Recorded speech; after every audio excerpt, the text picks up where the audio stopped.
വേനൽക്കാലത്ത് ശ്രദ്ധിക്കേണ്ട കാര്യങ്ങൾ. ഒന്നാമതായി രാവിലെ എഴുന്നേൽക്കുന്ന ഒരു സ്വഭാവം.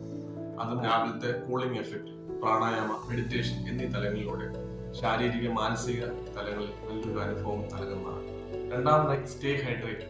കൂടുതലായി വെള്ളം കുടിക്കുക, ഫ്രൂട്ട് ജ്യൂസസ് ധാരാളമായിട്ട് കുടിക്കുക, പ്രത്യേകിച്ചും മാംഗോ ജ്യൂസ്, അതുപോലെ കരിക്കിൻ വെള്ളം, കരിമ്പിൻ ജ്യൂസ്, അതുപോലെ തന്നെ ബട്ടർ മിൽക്ക് ധാരാളമായി കുടിക്കുന്നത് വളരെയധികം നല്ലതാണ്. മൂന്നാമതായി ശ്രദ്ധിക്കേണ്ട കാര്യം ലഘുവായിട്ടുള്ള ആഹാരങ്ങൾ, ലൈറ്റ് ഫുഡ് സ്റ്റഫ് കൂടുതലായിട്ട് കഴിക്കാൻ ശ്രദ്ധിക്കുക. വെജിറ്റേറിയൻ കൂടുതലായിട്ട് കഴിക്കാൻ ശ്രമിക്കുന്നു. അതിൽ തന്നെ ഇലക്കറികൾ ധാരാളമായി കഴിക്കുക.